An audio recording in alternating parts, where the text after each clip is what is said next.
दोस्तों, एक आदमी जिनकी उम्र होती है लगभग 55 साल और उस आदमी को एक 27 साल की खूबसूरत लड़की से इश्क हो जाता है। और उन दोनों का इश्क इस कदर आगे बढ़ जाता है कि उन दोनों के बीच में अवैध संबंध बन जाते हैं।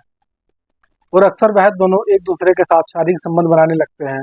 लेकिन दोस्तों, एक दिन अचानक से उस आदमी को अपनी जान से हाथ धोना पड़ जाता है। उसकी जान चली जाती है। दोस्तों, आखिरकार उस आदमी की जान कैसे जाती है, आइए पूरी कहानी इस वीडियो में जानते हैं। पर वीडियो में आगे बढ़ने से पहले बस आपसे ही रिक्वेस्ट है कि वीडियो को लाइक कर दीजिए, चैनल को सब्सक्राइब कर लीजिए ताकि मेरा हौसला बढ़ता रहे। नमस्कार, मैं कुलदीप आज की सच्ची घटना आपको सुनाने जा रहा हूँ। यह घटना है महाराष्ट्र के नागपुर की। नागपुर का रहने वाला एक आदमी जिनका नाम रविंदर होता है। उनकी उम्र लगभग 55 साल के आसपास होती है। वह पेशे से एक प्रॉपर्टी डीलर का काम करते हैं। उनके पास पैसे की कोई कमी नहीं होती है। घर में सभी लोग होते हैं, पूरी फैमिली उनकी होती है। घर घर में किसी चीज की कोई कमी नहीं होती है। उनके पास 2-3 फ्लैट होते हैं जिसको वो किराए पर दिए हुए होते हैं। उनका अपना खुद का एक शानदार बंगला होता है। दोस्तों, उस आदमी की मुलाकात एक दिन काजल नाम की लड़की से होती है। उस लड़की का पूरा नाम काजल लखोटिया होता है। जो काजल लखोटिया होती है उसकी उम्र 27 साल के आसपास होती है। बेहद खूबसूरत होती है। कोई भी आदमी जब उसको पहली बार देखता है बस देखता ही रह जाता है और पहली नज़र में उस लड़की से प्यार कर बैठता है।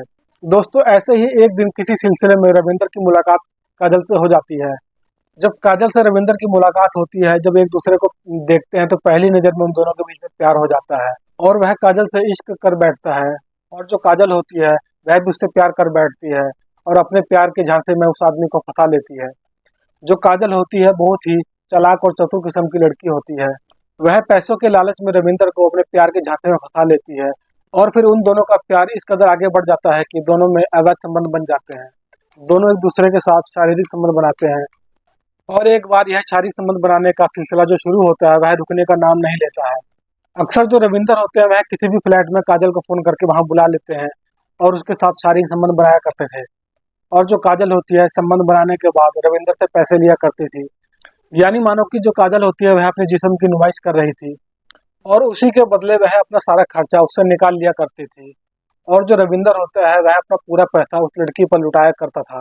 दोस्तों, जो काजल होती है उसे रविंदर से शारीरिक सुख नहीं मिल पा रहा था, लेकिन फिर भी वह मजबूरी में उसके साथ शारीरिक संबंध बनाती थी क्योंकि उसे पैसा चाहिए था। उससे वह पैसे के लिए उसके साथ शारीरिक संबंध बनाती थी। जबकि जो रविंदर होता है वह 55 साल का एक अधेड़ उम्र का बूढ़ा आदमी होता है। और जो लड़की होती है काजल वह 27 साल की एकदम यंग और खूबसूरत लड़की होती है।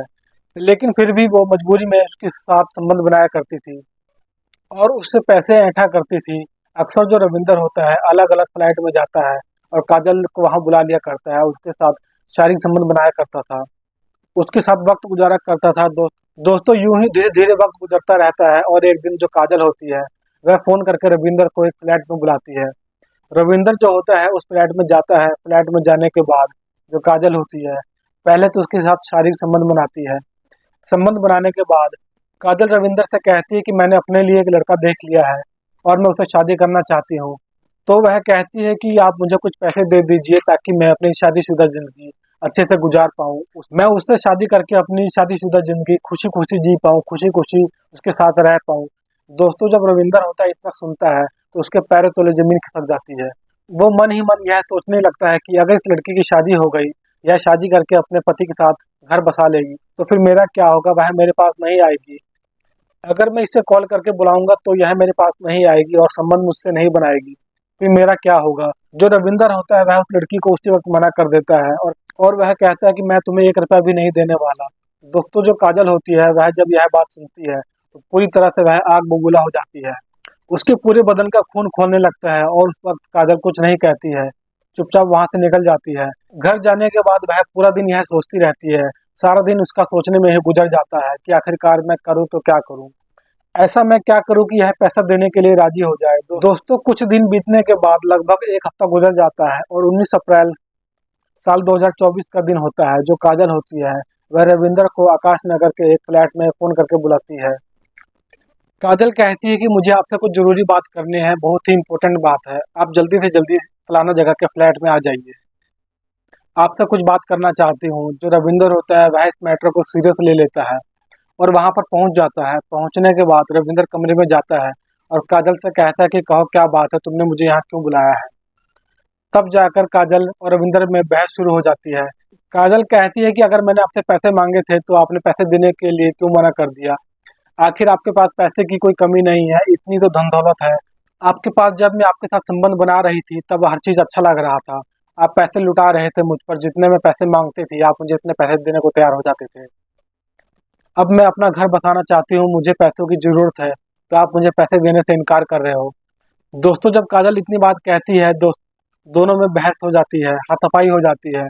और उसी कमरे में एक भारी वस्तु रखी हुई होती है।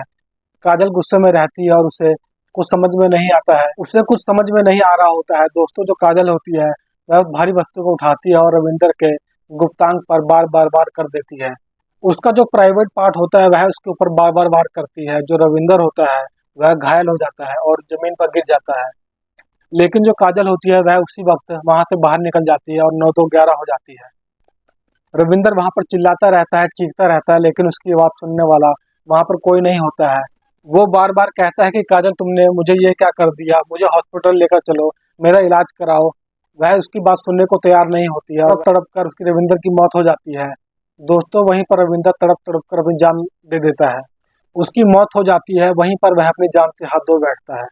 दोस्तों 20 अप्रैल साल 2024 को सुबह सुबह के वक्त जब फ्लैट के जो लोग होते हैं इधर उधर घूम रहे होते हैं, तभी उसमें से एक आदमी की नजर उस फ्लैट पर पड़ती है। उस फ्लैट का कमरे का दरवाजा खुला हुआ होता है। जब तभी उसमें के एक आदमी देखता है कि बगल वाले कमरे का दरवाजा खुला हुआ है। जब वो आदमी अंदर जाकर देखता है वहां पर एक लाश पड़ी हुई थी। वह आदमी उसी वक्त पुलिस को फोन करता है और फोन करके यह बताता है कि फलाना जगह के इस फ्लैट में एक लाश पड़ी हुई है। दोस्तों उसी वक्त पुलिस अपनी टीम के साथ मौके पर पहुंच जाती है और लाश की इंक्वायरी करती है। लाश की छानबीन होती है। उसके बाद वहां पर बहुत सारे लोग जमा हो जाते हैं, भीड़ इकट्ठी हो जाती है। पुलिस वाले पूछते हैं कि फर्स्ट टाइम इस लाश को किसने देखा था। तो जिस आदमी ने सबसे पहले लाश को देखा था वह सामने आता है और बताता है कि साहब मैंने ही सबसे पहले इस लाश को देखा था और मैंने ही आपको फोन करके बुलाया है। उसके बाद जो लाश पड़ी हुई होती है उसके कपड़ों से एक आईडी प्रूफ मिलता है और आईडी प्रूफ पर पता लिखा हुआ होता है। पुलिस वाले जाते हैं उसके घर, तो जो रविंदर का बेटा होता है वह उसको लेकर आते हैं।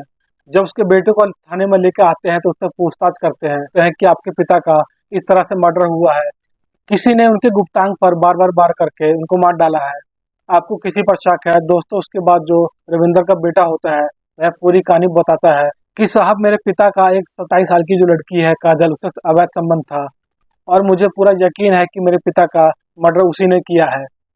दोस्तों पहले तो पुलिस वालों को यह मनगढ़ंत एक कहानी लग रही थी कि उसके बेटे ने उसको मारकर यहाँ पर फेंक दिया है, लेकिन फिर भी पुलिस वाले उस लड़के की बातों पर थोड़ी देर के लिए यकीन करते हैं और फिर उस लड़के से काजल का एड्रेस लेते हैं और पुलिस वाले काजल के घर पहुंच जाते हैं।